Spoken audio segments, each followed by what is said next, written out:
स्वागत है आप सभी लोगों का मेरे चैनल साइंस टू टेक्नोलॉजी में। मैं अनुपम विपुल आप सभी लोगों का स्वागत करता हूं आज के शो रॉकेट मंडे में। आज हम लोग बात करेंगे क्या नासा खो गया है। तो आइए उसको समझने की कोशिश करते हैं। कारण क्या है, समस्या क्या है, इशू क्या है। तो इशू यहाँ पे समझिए कि पैसा और समय दोनों नॉन रिप्लेनिशेबल होता है, यानी कि गवर्नमेंट एजेंसी भी हो, अगर वो समय और पैसा एक बार बर्बाद कर देती है वो वापस नहीं आएगा। यानी कि एक बार उड़ा डाला कि ठीक है मैंने कई बिलियन खा लिया और उसके बाद उसका कोई डिलीवरेबल नहीं दिया, तो वो गया, वापस नहीं आने वाला। गवर्नमेंट के पास भी लिमिट होता है, सिर्फ आर्मी ऐसा चीज़ है जिसमें वो कितनों खा ले कोई दिक्कत नहीं होने वाला। और ये हर देश के साथ है कि आर्मी को जितना भी पैसा चाहिए होता है दिया जाता है, उसके सिवा किसी भी और चीज़ में, चाहे वो हेल्थ ही क्यों ना हो, एजुकेशन ही क्यों ना हो, कोई भी सेक्टर क्यों ना हो, सिवाय उसके किसी भी सेक्टर में ऐसे आप बस पैसा भावनाओं में नहीं बह सकते। ये समझना बहुत ज़रूरी है। और दूसरा एक बात समझिए, अगर आपका परफॉर्मेंस ख़राब होने लगता है तो उससे गवर्नमेंट का भी लिमिट है और पब्लिक का भी लिमिट है। क्योंकि कई बार ऐसा हो सकता है कि गवर्नमेंट आपको कैंसिल करना चाहिए, गवर्नमेंट को एक्चुअल बिल देखना पड़ रहा है, लेकिन पब्लिक सपोर्ट कर रही है और पब्लिक उस तरह के लोगों को इलेक्ट कर देती है जो आपको सपोर्ट करेंगे। ठीक है, वैसा एक दो बार चल सकता है, लेकिन अगर आप दोनों को नुकसान करा देते हो कि भैया गवर्नमेंट भी बोलता है भैया तुम्हारा बिल हम नहीं भर सकते, पब्लिक भी बोलता है भैया तुम कर क्या रहे हो, तो हिसाब ये होता है कि लटक जाता है। और ये देश का एक प्राइड माना जाता है, कोई भी देश का आर्मी उसका शील्ड होता है और स्पेस प्रोग्राम उसका प्राइड होता है कि हम किस काबिलियत पे, क्योंकि समझ लिए दुनिया में 200 कंट्री के आसपास हैं, और उसमें से कितने लोग हैं जिनके पास स्पेस प्रोग्राम, मतलब समझिए ऑस्ट्रेलिया का स्पेस प्रोग्राम का हालत क्या है पता आपको चलेगा। तो वही समझिए कि स्पेस प्रोग्राम कोई हलवा चीज़ नहीं है, पैसा बहुत लगता है लेकिन नेशनल प्राइड भी होता है। और अगर उसका परफॉर्मेंस बम बम आता है तब तो बहुत ऊपर चले जाता है। लेकिन अगर खराब परफॉर्मेंस आता है तो उसका एक साइड इफेक्ट होता है कि उससे बजट कट शुरू हो जाता है। जैसे कि नासा का सबसे पीक बजट, यानी कि गवर्नमेंट मतलब मान लीजिए कि गवर्नमेंट के पास 100 रुपया का बजट आ रहा था, तो करीब करीब 4.5% तक वो जा रहे थे नासा का पीक पे, 1969 पे पीक चल रहे थे। फिर घटा और 1999 के आसपास एक बार फिर से बढ़ाया गया, क्या कि वो डिजास्टर हो गया था चैलेंजर जो पहला स्पेस शटल बूम हुआ था, और फिर घटना शुरू हो गया क्या कि परफॉर्मेंस खराब था। परफॉर्मेंस खराब होता घटते घटते घटते घटते चला गया, और मतलब कि ये 2015 2017 तक में वो अराउंड 0.5% जा रहा था। यहाँ पे ये 4.5% था, अभी 0.5% पे ये एवरेज मार रहे हैं। तो इशू है, आपका खराब परफॉर्मेंस का ऐसा नहीं होता कि ओ सिर्फ गवर्नमेंट को नहीं समझ आता, आप परफॉर्मेंस खराब के खराब दो, वो बिल भर रहे हैं, एक पॉइंट के बाद बोलेंगे एक काम करो आप पैसा मत लो हमसे। तो ये सीरियस बात होता है। तो बात करते हैं नासा का सबसे ऊंचाई वाला सिचुएशन क्या था। वो था इसका अपोलो मिशन।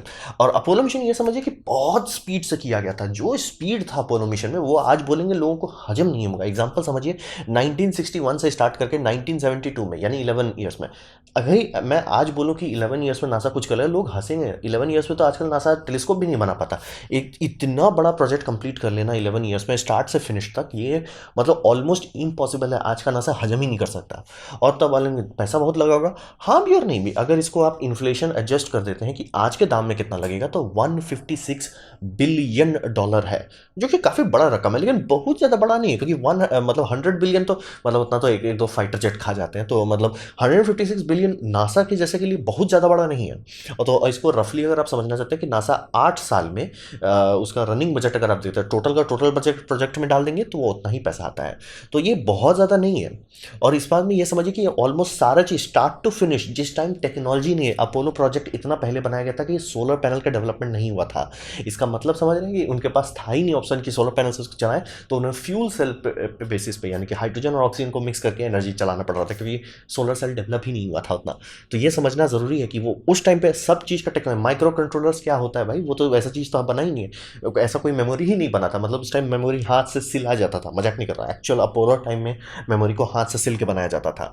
तो ये सब चीज़ ये लोग 10 साल के अंदर कर दिए। इसमें सैटर्न 5 का डेवलपमेंट था, स्पेस सूट का डेवलपमेंट था। स्पेस सूट का ये समझिए कि अभी आईएसएस में जितने स्पेस सूट है सब रिटायर होने के आसपास पे आ चुके हैं, डैमेज होने पे आ गए हैं, कि मतलब अभी लिटरली ऐसा हो सकता है कि एक दो सूट के बाद इनके पास सब खत्म हो जाए। और जो आर्टेमिस मिशन के लिए नया जनरेशन स्पेस सूट बना रहे थे वो इतना बिहाइंड शेड्यूल चल रहा है कि पूरा आर्टेमिस मिशन ही लटका सकता है। लूनर मॉड्यूल बनाए कि यानी कि जो चीज़ चांद पे लैंड करेगा, चांद से टेक ऑफ करेगा, वो भी बना डाले। कमांड एंड सर्विस मॉड्यूल, यानी कि जो रॉकेट का टॉप हिस्सा आप देख रहे हैं, और इसके बाद समझ लीजिए एक रोवर भी बना डाला इसके लिए। और टेक्नोलॉजी का डेवलपमेंट किया गया, क्योंकि बहुत सारा टेक्नोलॉजी ऐसा होता है कि कुछ था ही नहीं, जिस टाइम ये था कुछ था ही नहीं। अब वैसा नहीं है, ये बात एकदम सही कि नासा जिस टाइम इतना पैसा खाया, इतना टेक्नोलॉजी नासा से निकला कि पूरा देश का भला हो गया। लेकिन अब वैसा नहीं है कि अब जेम्स वेब के इसके टेलीस्कोप के डेवलपमेंट के चलते में जो नई टेक्नोलॉजी बनी है वो वैसा कोई टेक्नोलॉजी नहीं जिसके चलते इसके चलते हम नया लिथियम आयन बैटरी सिस्टम बन जाएगा, इसके चलते सोलर सेल बन जाएंगे, इसके चलते ये हो जाएगा वो हो जाएगा। वो अब खत्म हो गया। नासा अब उस ईरा में नहीं है कि कुछ भी कर रहा है ये फर्स्ट ऑफ द फर्स्ट है। वो अब ऐसा ईरा में आ गया कि थोड़ा सा डेवलपमेंट हो सकता है, शायद कल को कोई कुछ इस्तेमाल कर ले। अब उस तरह का नहीं है कि एकदम माइंड ब्लोइंग न्यू टेक्नोलॉजी का डेवलपमेंट अब नहीं हो रहा है। और 12 में लैंड करा लिए, 11 12 13 में एक्सीडेंट हो गया, 14 15 16 17 और एक्सीडेंट होने के बावजूद भी लॉस ऑफ लाइफ नहीं हुआ, बस वो मिशन कैंसिल हो गया कि सिर्फ ऑर्बिट करके आ गए। तो ये समझना पड़ेगा, ये बहुत था। तो मतलब आज सोचिए ना, अगर आज आपको कोई बोलता है कि नासा कुछ 10 साल के अंदर कर सकता है, आप हंसोगे कि 10 साल के अंदर नासा तो इधर से उधर नहीं जा सकता। 10 साल के अंदर, 10 साल में इतना बड़ा काम कैसे कर लिया? और पैसा भी बहुत ज़्यादा नहीं है, वो समझ लीजिए। मतलब 11 ईयर्स वहाँ बता रहा हूँ, ये 8 ईयर्स में तो इतना पैसा खा ही जा रहा है, तो पैसा का भी बात नहीं है। तो ये अपोलो, ये मतलब समझिए नासा का हाइट था कि एकदम हाई स्पीड पे काम कर रहा था, एकदम हाई इफिशिएंसी पे काम कर रहा था, और देश भी खुश था इससे। मतलब जितना इस पे पैसा डाला गया उससे चौगुना का रिटर्न आ गया, सब खुश हो गया। सोवियत यूनियन को हटा दिया कि भैया ठीक है, तुम उछल रहे हो ना कि हम लो अर्थ ऑर्बिट पहुंच गए, हम स्पेस स्टेशन कर लिए, हम चांद पे चले जाएंगे और तुम्हारा कोई रॉकेट वहां तक जाने का हिम्मत भी नहीं रख पाएगा। और अभी तक कोई नहीं कर रहा है, 50-60 ईयर्स होने पे आ रहा है। तो ये बात समझ लीजिए, बहुत बड़ा मतलब हम करके आ जाते हैं, तुम सपने देखो, ये बहुत बड़ा सक्सेस था। और इसके बाद से वो नीचे गिर गया, और बहुत जोर से नीचे गिरे, और बहुत ज़्यादा स्पीड से नीचे गिर गए। इसके बाद हुआ स्पेस शटल का डेवलपमेंट। स्पेस शटल 1972 से 2011 तक प्रोजेक्ट चलाया गया, और वो हर एक डिलीवरेबल में फेल हो गया। यानी कि जब भी कोई प्रोजेक्ट इस तरह का बनाया जाता है उसमें कई सारे टारगेट रखे जाते हैं कि ये चीज़ कर लिया जाए। जैसे कि अगर आप जेम्स वेब टेलीस्कोप का कह रहे हैं, अगर ये टेलीस्कोप जाने में ही उड़ जाता है तो कहा जाएगा कि 100% फेल हो गया। लेकिन मान लीजिए वो चला जाता है, और जो मिरर अभी खुल रहा है वो सारा मिरर नहीं खुलता, लेकिन एक ही साइड खुलता है, ठीक है, एटलीस्ट 70% तो डिलीवरेबल हो गया। तो वैसा शटल के केस में सारा डिलीवरेबल था। पहला था कि ये चीप होगा, मेन उसका पूरा खासियत यही था, क्योंकि स्पेस शटल समझिए सैटर्न 5 से कमज़ोर था। यानी कि सैटर्न 5 जितना पावरफुल था उससे कम पावर था। तो इसके पास ये होना चाहिए था कि ये सस्ता हो, क्योंकि आप पावर घटा रहे हो अपना तो ठीक है, दाम कम रखो। वो भी नहीं हुआ, दाम तो घटा ही नहीं। प्लस था कि फटाफट लॉन्च कर सकें, वो भी नहीं हुआ। साल में 2 लॉन्च करने में बैंड बज जा रही थी। मतलब 3-4 करने के तो बहुत मेहनत करना पड़ रहा था। हर चीज़ का टोटल मतलब कितना स्पीड से लॉन्च कर सकते वो फेल हो गया। सस्ता हो सकता है वो भी फेल हो गया। सेफ हो सकता है, सबसे ज़्यादा लॉस ऑफ लाइफ हुआ। सोच लीजिए चांद पे जाके घूम के वापस आ गया, एक्सीडेंट होने के बाद भी किसी का लॉस ऑफ लाइफ नहीं हुआ। यहाँ पे 14 एस्ट्रोनॉट्स को ऊपर भेज दिया गया। तो ये हर एक डिलीवरेबल में फेल हो गया, और ये इतनी बुरी तरीके से फेल हुआ कि ये मतलब समझिए नासा को चांद से उतार के लोअर ऑर्बिट पर नहीं उतारी, ये ग्राउंड कर दिया। यानी कि नासा एक टाइम के लिए लिटरली स्पेसलेस हो गया। यानी कि उनके पास कोई ऐसा इक्विपमेंट नहीं बचा था जिससे वो अंतरिक्ष में भेज सके। इसीलिए कमर्शियल क्रू प्रोग्राम पे एकदम दबा के पैसा डाला गया, उसको धड़धड़ा के सब लोग पड़े हुए थे। और इसीलिए जब क्रू 1 का मिशन सक्सेसफुली लॉन्च हुआ था, बहुत बड़ी बात थी नासा के लिए कि नासा दोबारा नहीं, हमारे पास भी तरीका है कि हम एस्ट्रोनॉट्स को मतलब अपने बनाए हुए ISS में भेज सकते हैं। वो भेज ही नहीं सकते थे, रशिया से जाकर सीट खरीदना पड़ रहा था। तो वही समझिए स्पेस शटल बहुत गंदा फेल था, और उसका प्रोजेक्ट 196 बिलियन, ये अपोलो से ज़्यादा था। आप एक तौर से कह सकते हो कि ज़्यादा मिशंस हुए, ज़्यादा टाइम लगा, लेकिन मतलब जो टोटल मतलब एनालिसिस किया जाए तो हिसाब यही आ रहा था कि सैटर्न को ही, अगर ये कलर सैटर्न 5 था, उसको सस्ता बनाने का कोशिश करते हैं, या उसको कि ठीक है हम सैटर्न 5 को छोटा करने का कोशिश करते हैं, तो आराम से ज़्यादा काम ज़्यादा सक्सेसफुली कर पाते। क्योंकि ये समझिए 24 टन में रो देता, ये 100 ton to low earth orbit है। अभी भी कोई रॉकेट एक्टिव नहीं है जो इसके आसपास आ सके। स्टारशिप हो जाएगा, लेकिन अभी वो बनने से बहुत दूर है, एक्टिव होने से बहुत दूर है। ये जाग करके बैठ चुका था। तो हिसाब वही समझिए कि बहुत ज़्यादा पैसा खाया और लीथल भी हो गया, यानी कि लॉस ऑफ लाइफ हो गया। ये नासा का सबसे मतलब बुरा डाउन टर्न हुआ। और ऐसा क्यों हुआ, नासा ऐसा बड़ा गलती कैसे कर दिया? बात यह था कि जब भी स्पेस शटल को पूरा एनालिसिस किया जाता है, बात है कि शुरू में ही इंजीनियर बोल रहे थे कि ये आइडिया गलत है। मतलब एक होता ना कि आप 10 डिज़ाइन निकालते हो, लेकिन जब बैठ के ठंडे दिमाग से उसको सोचते हो, समझते हो, प्रोसेस करते हो, तब पता चलता है कि ये अच्छा है कि नहीं है। शटल को बहुत लोग कैंसिल करना चाह रहे थे, क्योंकि ये डिज़ाइन ही गलत था, क्योंकि समझिए इमरजेंसी एस्केप सिस्टम नहीं था, और सॉलिड बूस्टर के बगल में आप एस्ट्रोनॉट को रख रहे हैं। सॉलिड बूस्टर छीका तो आपका शटल बूम हो जाएगा, जो हो गया। आप री एंट्री कर रहे हो, इतना बड़ा सरफेस एरिया था इसका हीट शील्ड का कि गारंटी नहीं दी जा सकती थी कि सारा का सारा टाइल सही हो कि नहीं। एक फोम ब्लॉक से सोच लीजिए कि डैमेज हो गया। तो ये बहुत सीरियस बात था कि डिज़ाइन ही गलत था। फिर चूंकि ये इतना पैसा खा के इतना बड़ा घाटा दे दिया है कंट्री को कि इसकी टेक्नोलॉजी को ये मरने भी नहीं दे पा रहे थे, तो इसी दोबारा रीयूज करने की कोशिश किया गया। तो प्रोजेक्ट बना कॉन्स्टलेशन प्रोजेक्ट। कॉन्स्टलेशन प्रोजेक्ट के अंदर रॉकेट प्रोजेक्ट बनाया गया जिसका नाम दिया गया आर्टेमिस। आर्टेमिस को बना के लॉन्च किया गया। अब आपको ये लग रहा होगा कि भैया ये तो सीधा सीधा लग रहा है कि स्पेस शटल का बूस्टर है। हाँ वही है, और वो समझ लिए बूस्टर का अकेले बूस्टर का कैपेबिलिटी 25 टन था, जबकि शटल का कैपेसिटी 24 टन था। ये पुराना डिजाइन पे चले गए, ज्यादा पावरफुल हो गया ये, तो हिसाब यही था। और इसमें इनका हिसाब था कि वो एरिस 1 से तुरंत तुरंत वापस अमेरिका को केपेबल बनाएंगे और उसके बाद एरिस 5 बनाएंगे। एरिस 5 समझ लिए एसएलएस जैसा था। तो एरिस प्रोजेक्ट को बंद कर दिया गया, मतलब कॉन्स्टलेशन प्रोजेक्ट को बराक ओबामा कैंसिल कर दिया। कारण ये था कि आप टाइम पे डिलीवर नहीं दे रहे हो, बिहाइंड शेड्यूल चल रहे हो और दाम आपका भागे पे भागे जा रहा है। ये समझ लिए स्पेस शटल को रीयूज करने में ये लोग डूबे जा रहे, लुट जा रहे थे। मतलब स्पेस शटल का सारा चीज बन चुका था, सारा सप्लाई चेन था उस। और ये बात ये भी था कि डिपार्टमेंट्स ऑफ डिफेंस जो था वो चाहता था कि सॉलिड बूस्टर का इस्तेमाल हो सके। नासा कैंसिल कर सकता था, लेकिन एक बार होता है कि अगर हो गया है थोड़ा सा कर ही लेते हैं। हिसाब ये था कि कोई भी कंट्री अपना देश में आईसीबीएम की टेस्टिंग नहीं करना चाहता है। कारण ये कि आईसीबीएम की टेस्टिंग करते हो तो दूसरों को पता चल जाता है कि आपका आईसीबीएम का एक्चुअल काबिलियत क्या है। वो सैटेलाइट से आराम से ट्रैक कर सकते हैं, उसे आप छिपा नहीं सकते। तो वो एकदम कम करना चाहते हैं। या कि जैसे मान लीजिए हमारे पास अग्नि 5 है तो हम लोग अग्नि 4 का टेस्ट करेंगे, ताकि हमको टेस्ट का डेटा भी मिल जाए और तुम्हें पता भी नहीं चले कि हम मेरा मैक्सिमम पावर क्या है। तो या तो आप उसे नासा का इस्तेमाल करो, सॉलिड बूस्टर से सीख लो। सॉलिड बूस्टर से काफ़ी सारा डेवलपमेंट का फायदा होगा। इसरो का इस्तेमाल करके डीआरडीओ बोल सकता है कि भैया तुम सॉलिड बूस्टर ही इस्तेमाल करते हो, भले तुम्हारा रॉकेट का कोई मतलब नहीं रहेगा लेकिन हमें मिसाइल बनाने में फायदा हो जाएगा। तो ये किया जा सकता है। तो कॉन्स्टलेशन प्रोजेक्ट बराक ओबामा ने कैंसिल करा दिया और उसके बाद अभी भी इस प्रोजेक्ट को मरने नहीं दिया गया। एरिस 1 और एरिस 5 का जो डेवलपमेंट था, एरिस 1 को स्वाहा किया गया, एरिस 5 को उठा के एसएलएस बना दिया गया।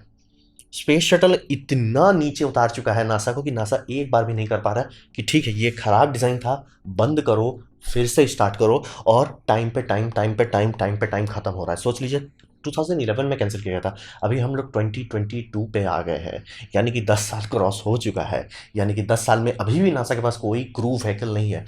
प्राइवेट कंपनी दे चुकी है। जितने प्रोजेक्ट, जितना पैसा ये लोग आर्टेमिस में बर्बाद कर चुके, उसी पैसे में स्पेसएक्स ने मतलब पैसा लिया, डिलीवर करके दे दिया, लो भैया हम बना के दे देते हैं। तो ये समझना बहुत ज़रूरी है कि इतना गंदा तरीके से पैसा को आग लगा देना नुकसान पड़ता है। और ओबामा का जो काफ़ी लोग उसको मतलब क्रिटिसाइज करते हैं कि वो गलत बात था, बात गलत नहीं था। आप पैसा पे पैसा खाए जा रहे हो। सोच लीजिए इतना पैसा आपने खा के आप डिलीवर नहीं दे पा रहे हो, और उतने पैसा में स्पेसएक्स ने पूरा रीयूजेबल बूस्टर रॉकेट बना के दे दिया, जाओ टिकट एंड गो कर दिया। तो क्योंकि समझिए उनका काम होता है साइन करना बिल, तो उनको अलग चीज दिख रहा है, आपको बाहर से सिर्फ फोटो दिख रहा है, उनको दिख रहा है कि अरे भैया बिल कितना आ रहा है।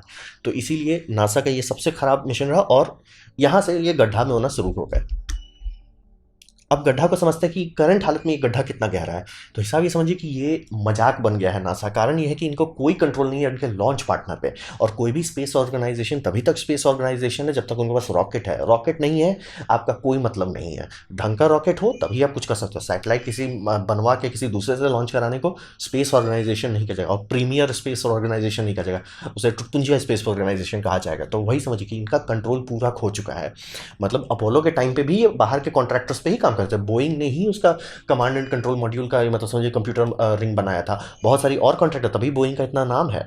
तो वो सब उस टाइम भी बाहर से काम करवाते, लेकिन कंट्रोल रखते थे। भैया का सामान कहाँ नहीं है, डिलीवरी क्यों नहीं हो रहा है, क्या डिले हो रहा है सब।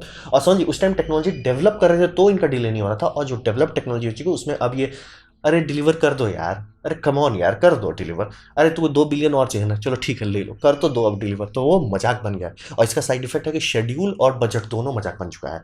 ये आपको बात बोला, क्योंकि जैसे ही ऐसे ऐसे खिस्ते चलाते रहता है, दूसरा कोई आता है मतलब गवर्नमेंट चेंज होती है 4 साल में, उसका देख के बोलता है एक काम करो ना सर, तुम प्रोजेक्ट कैंसिल कर दो, तुमसे ना हो पावे। तो ये बहुत सीरियस बात है कि बजटिंग जो इस तरह से बस बहे जा रहे हैं, ये एक्सेप्टेबल नहीं है।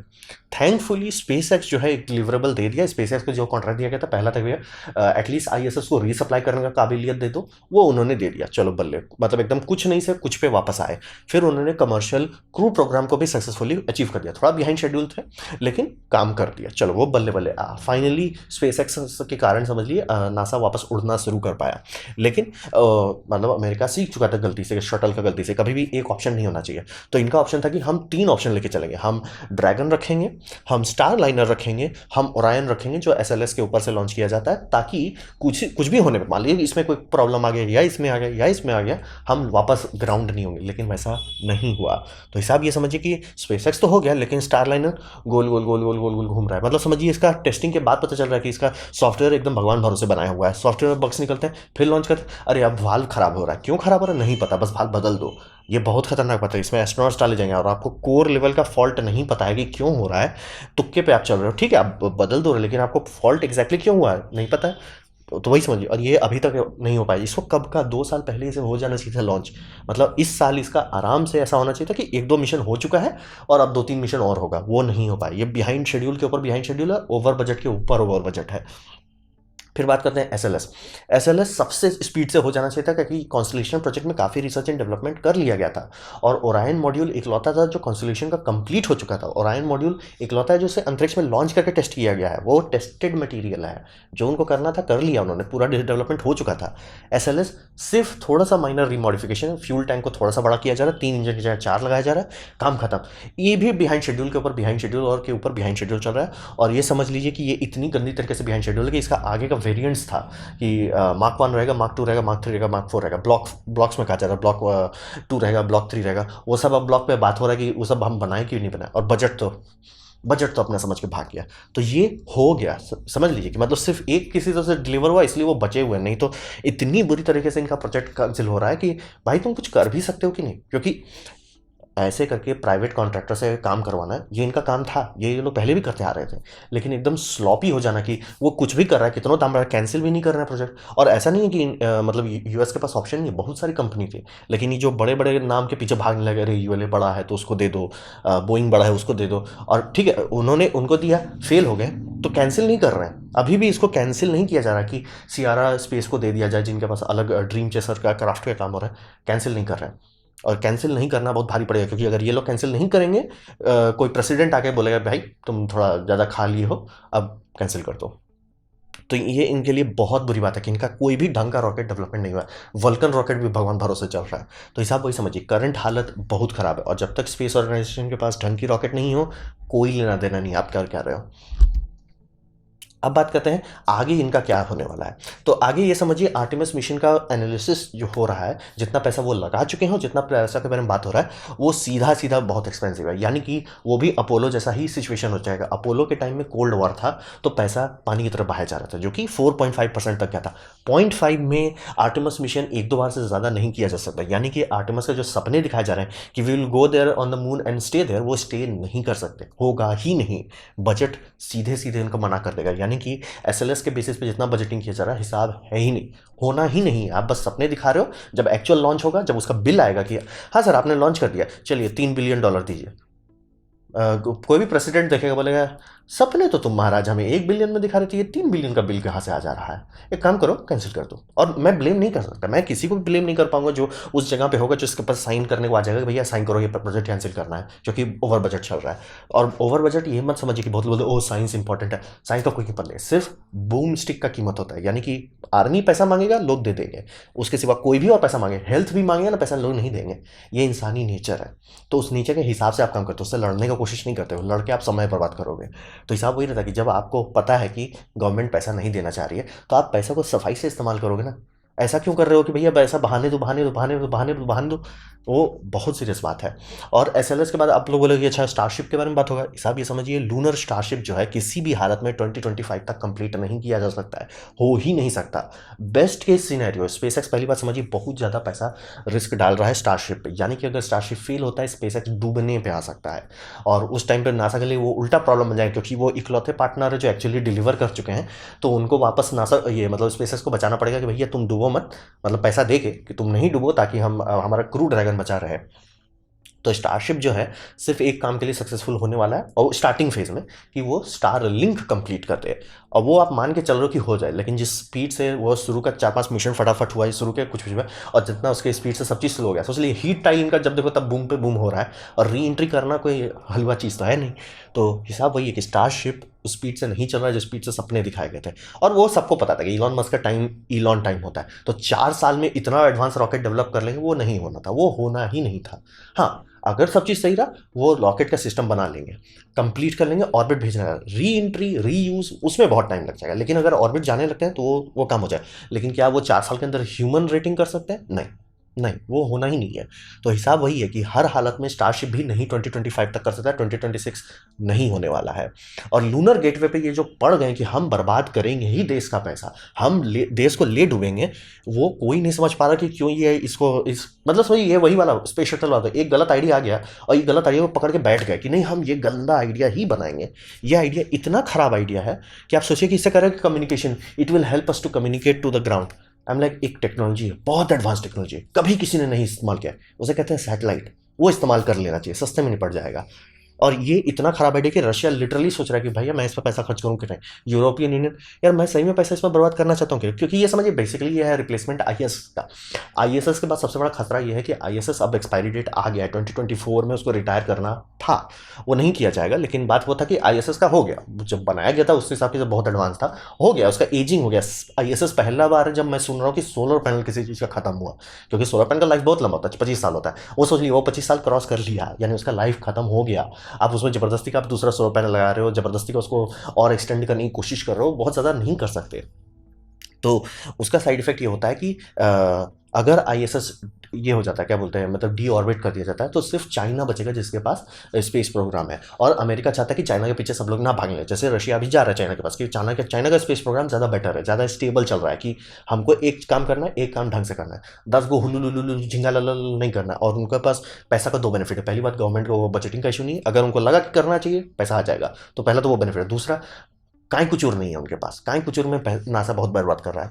तो लूनर गेटवे जो है ये बैड प्रोजेक्ट था।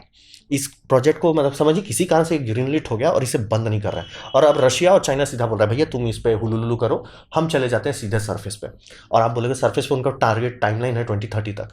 बात यह कि वो सरफेस अगर पहुंच गए तो सब चीज़ तो कर लेंगे ना, ये आपका करे कोई फायदा तो है नहीं। और प्लस ये खाली बैठा रहेगा, सोच लीजिए बिलियंस ऑफ डॉलर आप खर्च करोगे और ये 11 मंथ्स तक एम्प्टी रहेगा। 1 मंथ का पूरा मिशन होने वाला है। चांद पे आप स्टे नहीं करो, चांद पे जाके ढप्पा बोल रहे हो और बस मान रहे हो कि आप अगली बार ढप्पा बोलने जाओगे। तो ये हिसाब वही है कि ये बहुत गंदा प्रोजेक्ट है। जितने एनालिसिस इस पर स्टडी कर रहे हैं, जितना इसका बजटिंग का स्टडी किया जा रहा है कि आप ऐसे, और प्लस ये अभी कंप्लीट भी नहीं किया जा सकता, कारण है कि इसके लिए ब्लॉक 2 चाहिए। ब्लॉक 1 तो आपका लॉन्च हुआ नहीं है, ब्लॉक 2 एसएलएस के बेसिस पे आप इसका काम करा रहे हो और इसे कैंसिल करने को तैयार ही नहीं है कि नहीं हम कैंसिल नहीं करेंगे। और प्लस ये एस्ट्रोनॉट के लिए भी बहुत खराब है, क्योंकि आप जब मून पे लैंड कर जाते हो, आपका जो कॉस्मिक बैकग्राउंड रेडिएशन का जो डोजेज है वो 50% कम हो जाता है, क्योंकि नीचे चांद है, चांद बहुत बड़ा है भाई, मतलब उससे रेडिएशन आर पार नहीं जा सकता, तो 50% कम हो जाता है। आप अगर ऐसे फ्लोटिंग रखते हो, फालतू का कुक कर रहे हो उनको। तो वही समझिए कि हर मामले में आर्टेमिस का जितना भी मैथमेटिकल एनालिसिस किया जा रहा है, इसे आप वही याद रखिए, 1-2 बार करेंगे और फिर अपोलो की तरफ प्यार से उसे कैंसिल कर दिया जाएगा, क्योंकि कोल्ड वार वाला बजटिंग अब नहीं है। और मान लीजिए कि चाइना अगर सीरियसली आगे बढ़ने लगता है तो शायद हो सकता है अमेरिका बोला नहीं नहीं, अब नेशनल प्राइड का बात है, थोड़ा पैसा बहाने दो, तो बात अलग है। लेकिन अगर एज ए इस बिजनेस इन्वेस्टमेंट के तौर पर देखें, ये नहीं सपोर्ट कर सकता। और फिर यही ये प्रोजेक्ट भी डिले होने लगा, क्योंकि एसएलएस ही कंप्लीट नहीं है, तो ये तो डिले होना ही था। तो ये डिले को बचाने के लिए अब ये कर रहे हैं कि आईएसएस को 2030 तक सपोर्ट कर देंगे।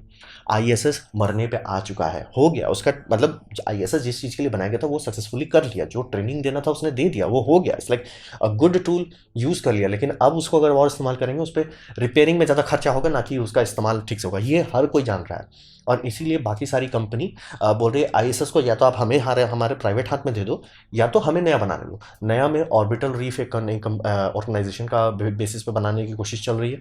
दूसरा कोशिश क्या, एक्सियम स्पेस की हम आप ही से अटैच होकर हम अलग से अपना बना लेंगे। तो वो सबको सपोर्ट करने की जगह हम आईएसएस को सपोर्ट करेंगे। और इसके बाद लिटरली सब लोग, क्योंकि आईएसएस बहुत महंगा है। जो आप लोग सुनते हैं कि नासा को करीब दिया जाता है 20-30 बिलियन के आसपास में दिया जाता है पर साल, उसमें बहुत बड़ा हिस्सा आईएसएस का मेंटेनेंस पे जाता है, कि आईएसएस में इतने इतने एस्ट्रोनॉट्स जाएंगे, जितने उसके लिए कमांड एंड क्रू चाहिए, मतलब ग्राउंड स्टेशन तो चाहिए ना, वहाँ पे लोग तो बैठे रहेंगे ना, जो डेली 24/7 कम्युनिकेशन रहता है। समझ लीजिए 3 करोड़ डेली घूमता रहता है उनका, वो सबके खाना पीना, मतलब उनको भी तो सैलरी देनी पड़ती है ना। तो बहुत पैसा लगता है आईएसएस को सिर्फ रनिंग रखने के लिए। मैं रॉकेट लॉन्च की बात भी नहीं कर रहा हूँ, और वो रनिंग रख को आप 2030 तक एक्सटेंड कर रहे हो, क्यों? क्योंकि आपका ये बुरा आइडिया है, आपका रॉकेट रेडी नहीं है, आपके पास कुछ नहीं है। मतलब ये लिटरली गड्ढा खोद लिया, उस गड्ढे में गिर गए, ठीक है, अब गड्ढा से आगे निकलने चाहिए और बड़ा गड्ढा खोद रहे हैं कि आईएसएस को ये 2030 तक सपोर्ट करें। सोच लिया आईएसएस 2030 तक का मतलब हो रहा है कि इनके पास 2 स्पेस स्टेशन हो जाएंगे जो इनको संभालना पड़ेगा, लूनर गेटवे और वो। और इसका सीधा मतलब होता है कि गवर्नमेंट जो भी मतलब समझ लीजिए कि बाइडन के बाद जो आएंगे उनका हिसाब रहेगा कि भैया एक ठोको इसमें से उड़ा देते, और मैं ब्लेम नहीं कर सकता हूँ। तो आप यही समझिए कि नए टेक्नोलॉजी पे जिसपे सारी प्राइवेट कंपनी खुद से अपना इनिशिएटिव लेके ऑलमोस्ट कंप्लीट करने की, नासा थोड़ा सा सपोर्ट देना कि भाई थोड़ा सा हम देख लेंगे, तुरंत ये लोग अंतरिक्ष पे पहुंच जाएंगे। लेकिन इनका मतलब बोइंग्स को ये हाथ नहीं धोना चाह रहे, एसएलएस को छोड़ना नहीं चाह रहे, बस मान के चल रहे हैं कि शायद किसी तरह रोग आके स्पेसएक्स डिलीवर कर दे, जो कि मैं मान रहा हूँ कि डिलीवर कर लेंगे, लेकिन टाइम पे नहीं कर पाएंगे। स्पेसएक्स हमेशा उनका मैजिक टाइमलाइन पे चलता है, तो ये इनके लिए बहुत सीरियस बात है। हाँ, ये ज़रूर हो सकता है कि चाइना और रशिया एक्चुअली सीरियस लॉन्चेस करने लग जाए, यूएस गवर्नमेंट बोले भैया वापस आ जाओ लाइन पे, वापस आ जाओ लाइन पे, तब पैसा पानी की तरफ बहा के शायद कर ले, बट सस्टेनेबल एकदम नहीं होगा। वही वाला बात हो जाएगी, अपोलो की तरह एक दो बार कर लें, लंबा रेस नहीं चल पाएगा। तो ये था मेरा प्रेजेंटेशन कि नासा के साथ क्या हो गया, हेरा क्यों गया है नासा। तो उम्मीद करता हूँ आपको ये वीडियो अच्छा लगा, कुछ सीखने वाला, कुछ समझ में आया हो। अगर ऐसा है लाइक करते हैं तो उसे शेयर करते, उससे मेरा काफ़ी भला होगा। नहीं अच्छा लगा, नहीं पसंद है, कोई बात नहीं, आप डिसलाइक दबा सकते हैं। मैं कहूँगा डिसलाइक 2 बार दबाएं, उससे मुझे पता चलेगा कितना आप पसंद हुआ है। मैं आपसे कहूँगा कमेंट लिखें, मैं हर कमेंट को पढ़ने की कोशिश करता हूँ। आपसे कहूँगा सब्सक्राइब कीजिए, बेल दबाइए अगर आप फ्री हैं तो। आपने मेरा वीडियो देखा, जान के मुझे बहुत खुशी हुई। धन्यवाद।